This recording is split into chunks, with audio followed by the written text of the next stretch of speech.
approach to give them... Well, thank you to all of you for coming today. I know that you've had lots of talks already and you've been bombarded with information, but hopefully it's really fascinating. It's a subject I'm really passionate about, and as a result, I have to make an apology. I put quite a lot of slides in here, so I've got like 60 slides, 30 minutes. So it is approximately 30 slides. Well, one slide every 30 seconds. So I'm going to kind of skip through some of the stuff. There's lots more details. If any of you have got any questions, we can answer them at the end, or do come and talk to me. Feel free to hire me as well, my design company. You know, I'm just completely open to all that kind of stuff. No? Well, there we go. I've sort of done it in there already. I'm a designer. I run a design company my name's Oliver Heath. I run a design company in Brighton. I'm going to tell you a little bit more about what we do in a moment. But as somebody who's sort of worked in the media over the last kind of 20 years, it's been very clear that design, particularly in the UK, is often seen as something of an extravagance, something of a sort of an additional layer that gets added on at the end. And very often, it's, I think, often misused. It's used in quite what we call an extrinsic way. So it's used as a means to impress other people, to put a message out there, to say we're powerful, we're clever, we're wealthy, we're opulent. So it's a kind of outward-going message. But what would happen if we turned that around and actually we decided to create spaces specifically for well-being, to create spaces to improve physical, mental, and emotional states, to create a more intrinsic approach to the way that we use design? So what would that look like? What would it feel like? And I guess more importantly, how might that benefit the user experience for the people that are coming to your venues, but also the performance of the people who are working for you? So today I'd like to tell you about a new approach to design that you may not have heard of. It's a research-based approach that focuses on how our well-being can be improved by enhancing our innate desire to be connected to nature. It's called Biophilic Design, and it's a universal approach because it's one that reminds us of those many amazing experiences that we've all had in nature, be that in holidays, at the weekends. Time spent in and around nature is really a very important part of our life. And so this approach really uses that experience of nature to elicit an emotive response to the buildings that are so important to us as business owners, but also the buildings that are important to us in our daily lives. And it does that because nature can have an incredible effect on us. Nature has this ability to actually help us to relax, to reduce stress, but also importantly to recuperate us, our mental, physical, and emotional states, to get us back to being at our best. That's exactly what I'm going to talk to you about today, this idea of biophilic design. Now, just to give you a little bit of an introduction, I run a design company in Brighton. We work as traditional designers, so we lead on design projects. We work in all sorts of different fields, from hospitality to well-being, to the workplace, education, and domestic design. We work as consultants alongside existing design teams to help shift and nudge and develop designs to improve human well-being. I've worked in TV over the last 20 years, and I spent a lot of my life traveling around the country and around Europe, teaching architects and people in the built environment all about health and well-being. And we design products as well, so kind of lots of different sectors. Now, when we talk about healthy buildings, it incorporates all sorts of things. And when you think about it, it's kind of obvious. You know, a healthy building will provide fresh air that's been filtered, that doesn't have impurities. It'll allow you to drink fresh water that doesn't have toxins in, but also encourages you to be hydrated. It allows you to sit and eat, to have time out from work, to kind of sit and be in beautiful spaces that allows you to connect with others. It provides you with good amounts of natural light, which are fundamental to our ability to be alert in the daytime and sleep at night. It's what we call circadian systems. Buildings encourage us to not be sedentary, but to move around, to get us to be physical. To think about our physical comfort, things like ergonomics, but also recognizing the importance of acoustics and thermal issues. Of course, we know these things have a dramatic impact on our perception of what makes a good building. And also our mental well-being. And the section that I'm talking about today is really all around this mental well-being, this particular area of biophilic design. which is how we improve that human connection to nature. But in doing so, and bringing nature into buildings, it very often sort of allows you to bring in many of these other features.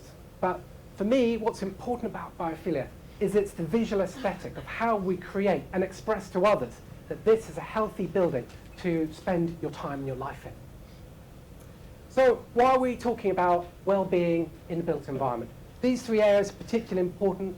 We're surrounded by stress all the time. The World Health Organization has stated that stress-related conditions of cardiovascular disease and mental health issues are likely to be the two prime contributing factors to illness. 90% of us now live in cities, so we're surrounding ourselves in noisy, busy environments. We spend 90% of our lives indoors, so obviously the spaces we surround ourselves in are going to have a significant impact on our physical and emotional states. And we have massive levels of technology in our lives. So we're always on, we're always reacting to news, the weather, social media. We've always got this sort of sense of directed attention where we're looking at a screen. Many of you, even now, even though I'm talking about the most fascinating thing in the world. You know, we're always on, we're always being bombarded with stuff. We just don't give ourselves the opportunity to stop and to relax and to recuperate. But that sense of recuperation is absolutely fundamental to our well-being, but also our performance and productivity in buildings. And that's important because people cost us an awful lot of money. In fact, 90% of typical business operating costs are in staff. So making sure your staff are happy, healthy, they're feeling engaged, valued, and of course, productive is really, really important. So a lot of what I'm talking about starts to put together a real business case for the value of good design and the value of bringing elements of nature into your buildings. So I just want to do a little test. Think of a space where you feel most happy, most calm, and most relaxed. Picture that space in. Okay, I'd like you to put your hands up. The space that you're thinking of is your office. Okay, of course you don't, because we go to offices and that's where we experience a lot of stress. But we don't tend to design the workplace specifically to put people in a good state of mind to do a good day's work. Now what I'd like you to do is put your hand up if you saw any of the following things. Perhaps you saw a body of water. Maybe did you see the sea, a lake, a river? Now put your hand up if you saw any of those, don't nod, that's it. Did you see trees, greenery, maybe mountains? So put your hands up if you saw any of those elements of nature. Okay, now just look around you.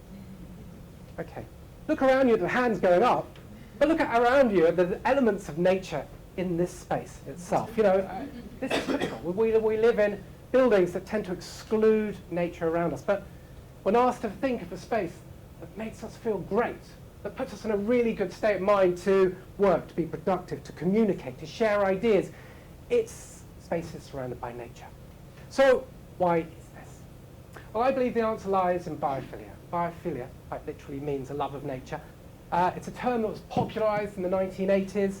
And from this idea that we have an innate desire to be deeply connected to nature and natural processes, comes this idea of biophilic design, which essentially is a set of design principles that allows us to improve that connection to nature in buildings. So where does it come from? Well, it's kind of an evolutionary design ethos. It recognizes that for a vast majority of human evolution, 99.5% of the times we've evolved in very close connection to healthy forms of nature for our basic human survival. So we've needed shelter, warmth, security, access to healthy food and water, and a sense of community in order to survive. And as a result of that, there is an idea called the Savanna theory that suggests that we have a genetic inheritance that very quickly allows us to recognize spaces that can help us to survive, thrive, and flourish, and that we can recognize these spaces very quickly and equally recognize spaces that are potentially threatening to those ideas. So if you imagine as a cave person, you're standing over this lush, healthy savanna environment, you know it's healthy because it's green, it's attracting potential prey in animals, it produces food in the form of fruit and vegetable and nuts, there's wood for burning, stone for building, water for hydration, you know, many of those basic building blocks for human survival, but also those things that allow us to flourish. The complicated thing is how we translate these ideas that are actually so powerful, they have the ability to reduce our heart rates and our blood pressure levels, into the many difficult, complicated urban spaces that we exist in today, but that are also so important to our financial lives and our businesses. So how do we do that? Well, that's where biophilic design steps in. Now, there are three key constructs of biophilic design. The first is about how we improve real connections to nature, things like natural light, water, plants, trees. The second is how we mimic or create a feeling of nature using natural materials, colors, textures, and patterns. And the third is this human spatial response. How do we create spaces that are exciting and stimulating and aspirational, spaces that people want to go to, and equally recognize that in many spaces, people tend to feel tired and exhausted. So spaces where people can sit, relax, and recuperate, get back to being at their best. Now, these ideas have been developed into what we now call the 14 patterns of biophilic design. And I'm going to run through these just briefly. So the first is about how we see plants inside or outside of buildings and views onto nature. The second is about thinking about how we bring nature and the senses together. The third is how we create more dynamic spaces, spaces that are moving, much like the kind of ripples moving across the pool of water that are very calming and relaxing. The fourth is about a connection with the natural systems, those subtle changes that we see throughout the year. The fifth, as you've already demonstrated, is about incorporating water features. The sixth is about thermal airflow variability. This is about how we bring fresh air into spaces, how we zone spaces, how we create good, fresh, pure, clean air. And when we bring plants and greenery into spaces, they actually have the ability to remove toxins, to improve humidity levels and temperature levels. The other one that is, of course, fundamental is natural light. Natural light is absolutely fundamental to our connection to nature. When we have good levels of natural light, it connects us to the time of day, the weather, the seasons, all sorts of different things. But there's one particular reason why natural light is fundamental to our well-being, and that's because of this. This is a chart of our circadian rhythms. And our circadian rhythms are our body's reactions to periods of light and dark across a 24-hour period. It affects our mood, our behavior, and our body's hormone release of melatonin and serotonin, which are the body's sleep-wake hormones. So basically, this is the different color temperatures of light we experience throughout a 24-hour period. This is a 24-hour clock, and these are the kind of different reactions to these subtle cues in color temperature. When we are outside for a decent amount of time, then we have a balanced circadian rhythm. Our bodies sync up to these kind of changes in light. As I've mentioned, the problem is we spend 90% of our lives indoors, very often under a single color temperature of light like this, that's somewhere the kind of like stimulating spectrum in the middle of the day. And the problem really is that because we've welcomed all this technology into our lives, be that the electric light, smartphones, tablets, televisions, particularly in the evening, when we stimulate our brains through this kind of natural, this artificial light coming into our brain, it disrupts our circadian rhythms and it disrupts our ability to go to sleep. Because, in a way, we've taken our sleep very much for granted. So getting good doses of natural light is fundamental for our ability to sleep well at night and also to be alert and awake in the middle of the day.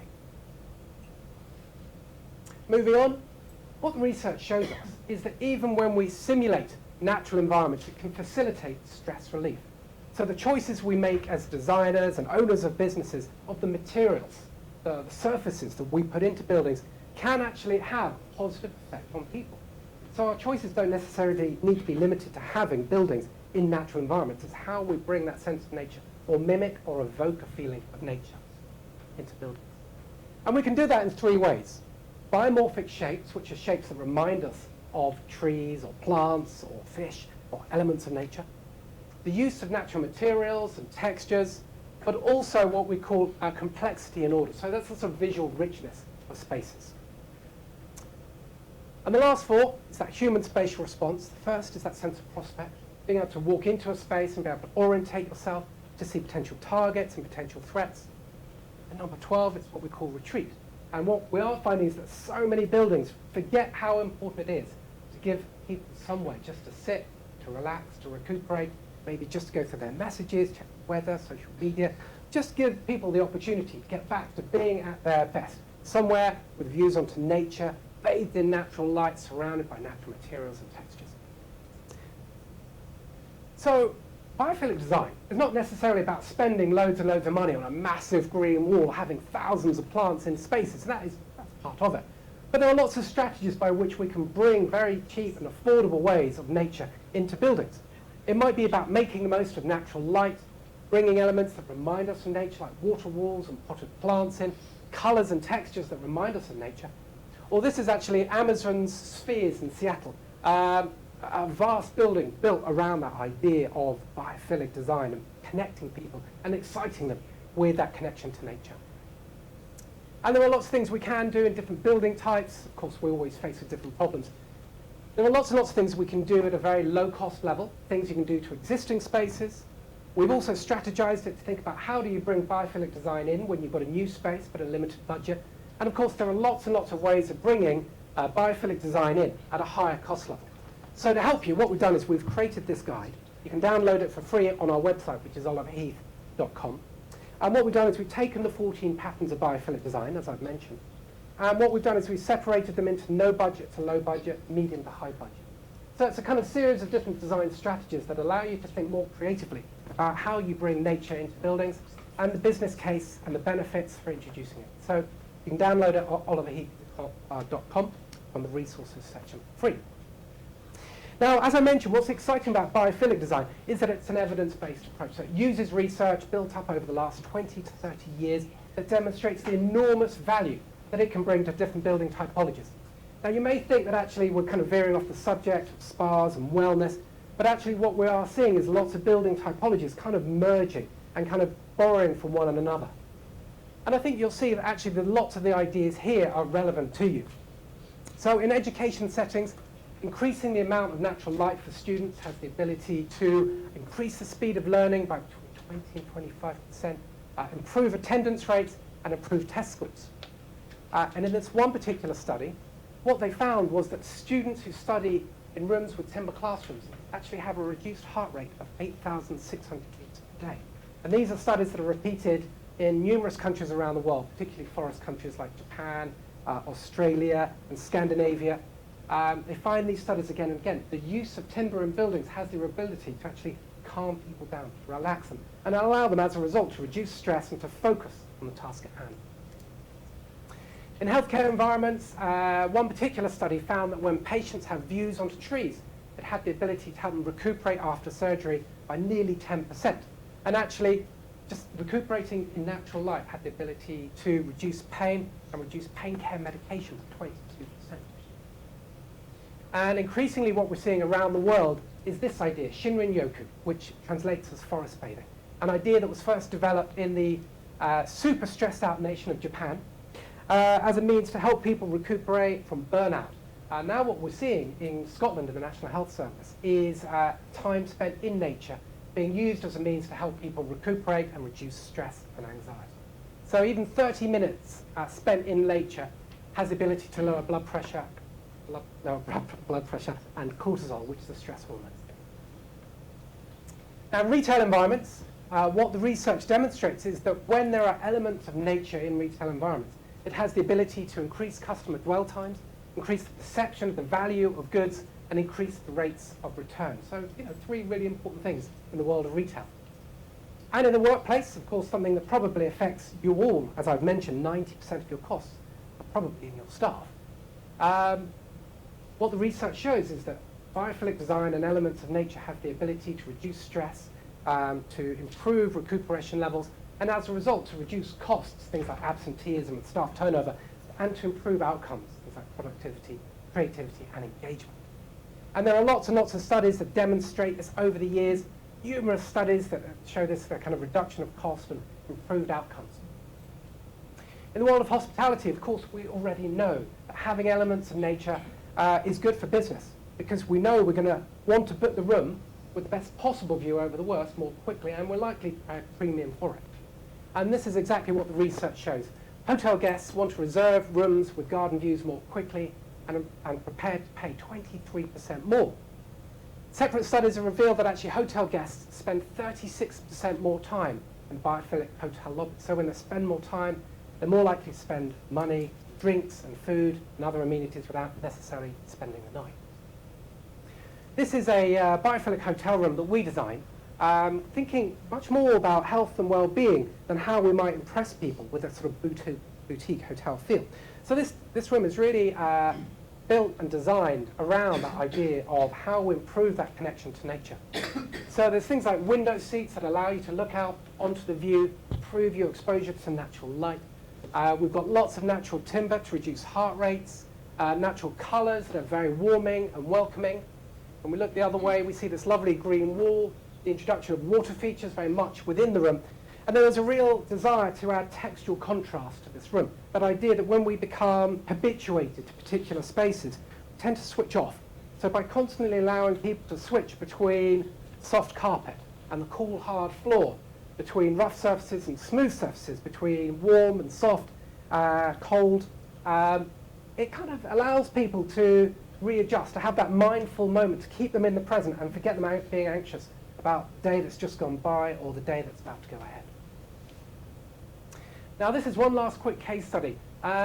This is the Remind Studio. It's a meditation space in central London, very near Victoria Station. We received the space like this. It's basically a shell scheme of an existing building. And what the clients wanted us to do was to create a space that incorporated a retail area, a tea station, but also a meditation space, with the emphasis being on that meditation space. And of course, this is very much in an urban area. The clients came to us because they knew that they wanted biophilic design, but increasingly as we talked to them, they recognized the importance of health and well-being through filtered water, fresh air, circadian lighting systems, and many of those other well-being features. So the way that we work is we tend to pull conceptual images together to give a kind of look and a feel for the space, sort of suggesting the sort of lifestyle that people might lead in the space, the sorts of feeling of the light and the color quality and the materials and the textures.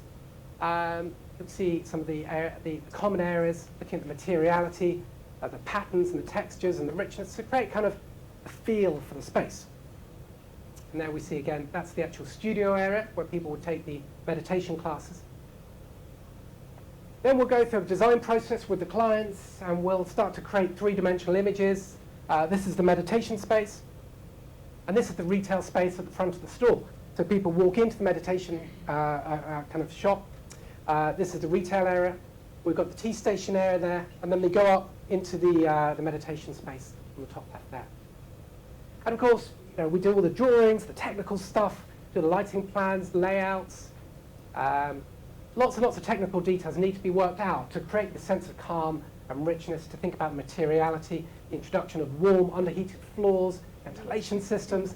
There are an awful lot of technical details to kind of introduce that. And this is a particular feature that you'll see in a moment. This is a Himalayan rock salt lamp that we wanted to get absolutely perfect. So this is the space as it was then created. So you walk into the retail area. There's lots of flexible shelving, lots of places for plants to cascade down to create that sense of space being flourishing and healthy. Slight views through into the tea station there, a suggestion of some of the sort of feeling and the mood of what's going to be happening in the meditation space up there. Images of the retail space. You can see the Himalayan rock salt lamps coming through and that glass window there. This is the tea station, even down to the details of these kind of glazed enamel tiles there. Just gives a sort of sense of the sort of rippling quality as you move through the space. It just creates a gentle sense of movement. And then into the meditation space. So we thought a lot about materiality. We used Douglas fir on the floor because it's got a lovely wide grain. That's very tactile. Thought about the soft, gentle colors, the acoustics, the ventilation systems. That's that Himalayan rock salt lamp. Has this wonderful sense of warmth, of light. We had to put proprietary double glazing in there to drown out the sound of the buses. We put acoustic systems in as well. That's the Himalayan rock salt lamp. So what happens is when the leaders of the meditation course are sitting there, they kind of almost get framed by this wonderful warm halo of light in one direction. And in the opposite direction from that is this beautiful lush green wall. So that when people walk in, they immediately see it's a lush, healthy, flourishing space. So people are either framed by that wonderful warm light or by this kind of wonderful, rich, full of life green wall. So that's the Remind space in central London. So that, I think, is more or less it. And hopefully, I'm in time, amazingly. I've spoken really, really fast. So biophilic design, I think, is kind of much more than that kind of like cliche of bringing the outside in. It's really a human-centered approach to design that looks at how we support people's physical and mental health. And it uses that connection to nature to do that. It's not about bringing nature into space, it's about humans. How do we reduce stress? How do we help people get back to being at their best? How do we get them to feel good to feel valued and engaged, to feel positive and optimistic and open. As a result, to have conversations, to share ideas and to innovate. Biophilic design can do just that. And of course, there are multiple benefits. Benefits, of course, to the design industry, because we get to deliver better buildings. There are benefits for your occupants, the people who come and visit your spas, because they get to have a better and enhanced experience, an improved connection to nature, speeds up that sense of reduction of stress. And of course, there's benefits to business, that when you understand that has the ability to reduce business costs, things like absenteeism and staff turnover, but also to improve outcomes, things like innovation and productivity. There are multiple benefits. And I think there is a wider environmental benefit as well, which I think is really important in the current climate. But when we recognize that our health and well-being is intrinsically linked to the health and well-being of nature around us, it leads us to a great empathy and desire for the conservation of our wider global environment. Biophilic design is an essential component in the creation of happier and healthier places to live and work. Because it's better for people, it's better for productivity, and it's better for the planet.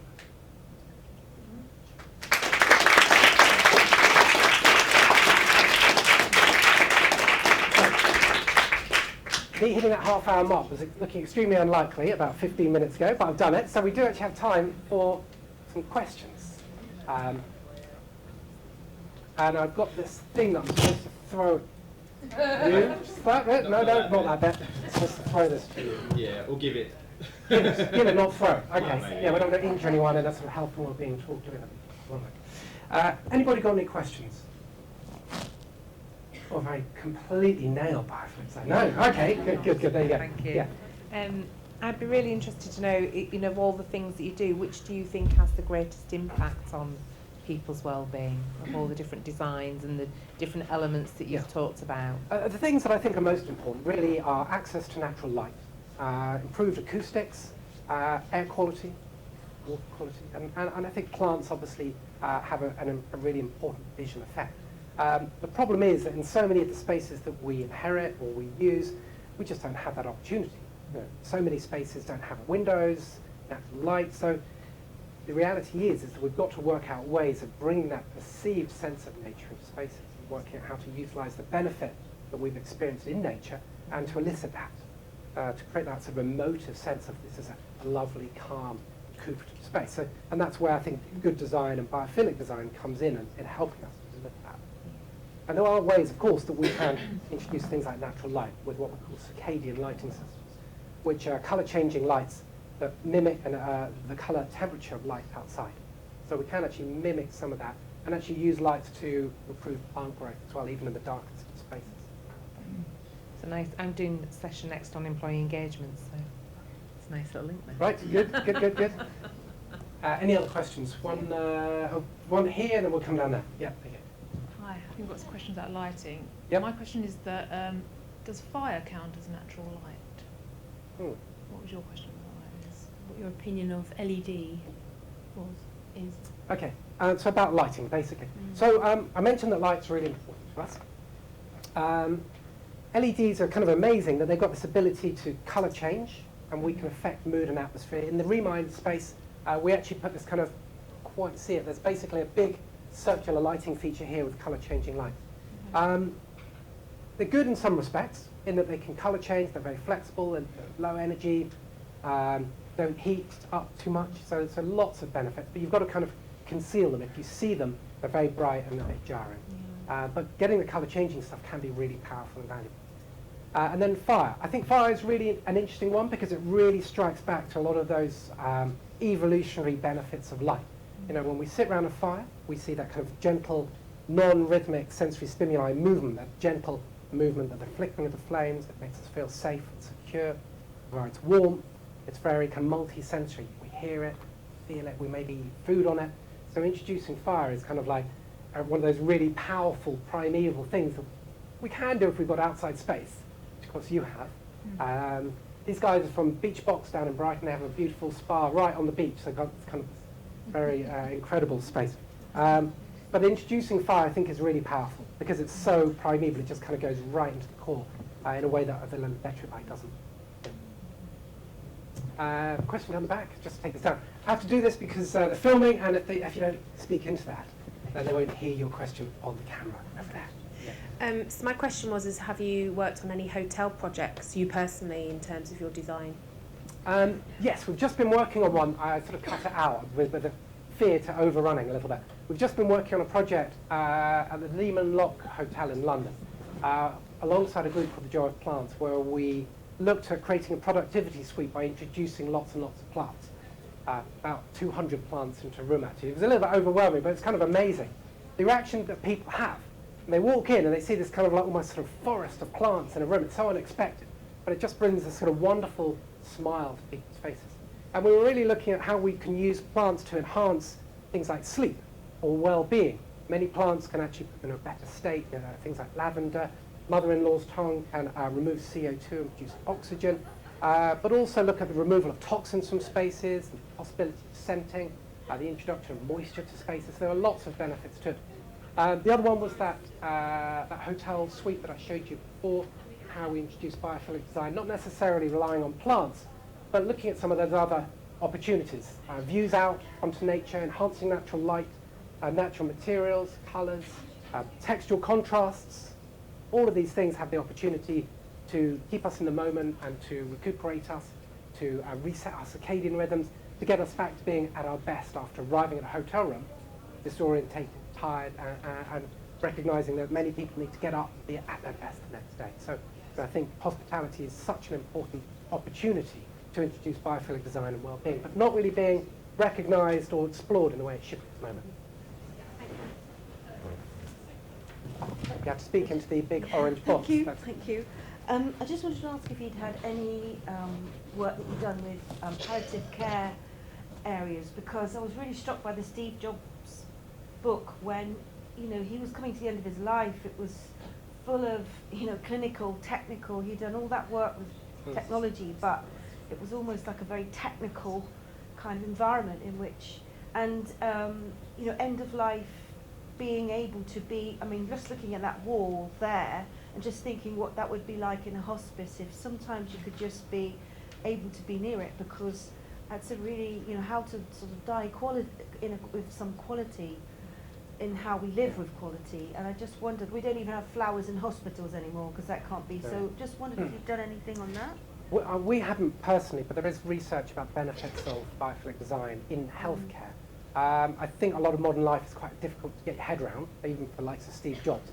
But when you get to the kind of, I think the end point, trying to create some meaning, but connecting back to nature, I think is really valuable, recognizing that things have a start and an end, particularly the seasonality. So I think there are lots of potential messages to reduce stress and to create some contemplative moments through the introduction of elements of nature. Really thinking about views out, of course. It's difficult in healthcare because we're talking about infection control and how you limit that. So there's a lot of perception that when you bring plants in, they're dirty and dangerous. But actually, there's one particular piece of research that they gave plants to two sets of patients in an old age care home. One set of patients they gave the plants to and they said, look, that's your plant, but don't touch it, we'll look after it. And the other set of patients said, this is your plant. It's your responsibility. You look after it, you nurture it, talk to it, water it. And what they found was that the patients who they gave the plants to and said, look after these, actually started to have a commonality with other patients around them and started to talk and share ideas and healthcare tips for their plants and started to form these little communities. So we're interested in this idea of how nature can bring people together by giving them a sense of shared purpose and sense of value. And actually we've written this design guide all about exactly that, how nature can bring us together by putting us in a more positive, connected state. So you can also download that from our website, oliver.com. So it starts to suggest that actually nature is this kind of, I think it just, for a lot of us, helps to make sense of crazy times, stuff that's going on around us. It's a sort of reliable constant, which we don't have that often. With another question down here. Yeah. Range. Pass that down. Thanks. I know that your design ideas now are sort of highly evolved, and this is nothing brand new probably to everybody in this room, but I wonder if ever in your career on that journey to where you are now, you've had to really sell this idea if you've come across skepticism. I find not only perhaps with clients and potential clients, often with people I work with, sometimes people can be very resistant to this. We almost take it for granted, yet struggle to understand it at the same time. Have you got any advice? Yes, so that's sell it, exactly the way that I presented it today. Asking you each to think of a space where you feel happy, calm and relaxed individually, to think of that space, and then to put your hands up and see that it's not just you that has this sort of utopian vision of a space filled with nature, but actually you look around, my God, you look around, see that we all share this idea. So initially it's about, oh, I know that nature makes me feel good. You know, and then you look around and you're like, people get quite shocked, particularly, when we speak in large groups, and like, what, everybody? Okay. So there is that initial sense of, visualizing it. But then beyond that, I think what's so important is this evidence base. So in this design guide, we've put together lots of research that discusses the benefits of biophilic design in all sorts of building typologies. And it's that evidence and that research that's so important. Now, for whatever reason, we all have bought into design because we like colour, shape, form, maybe we like the brand. But we don't often use evidence and research to inform that, particularly when we're spending an awful lot of money on the fit out of a space, refurbishment, design of a space that is fundamental to our business. Which is why I think this research is really important in here. So what you'll see here on page 20 is evidence that demonstrates the value of biophilic design to offices, to schools, to hospitality. That's very compelling. And I think when we do trust design, that makes for a really good business case. Lots of the research demonstrates that actually when we bring biophilic design into the workplace, it can improve self-reported well-being, improve productivity by 6% and creativity by 15%. So if you put a number, what does 6% increased productivity mean to you? And you can start to imagine there is a real business case for the introduction of it. So, very practical, numeric-based system that says, this isn't just a nice to have, and it's an essential component of how you create a happier, healthier, more productive place to live. That's great. And I think on that note, I am being waved back to say thank you very much for attending.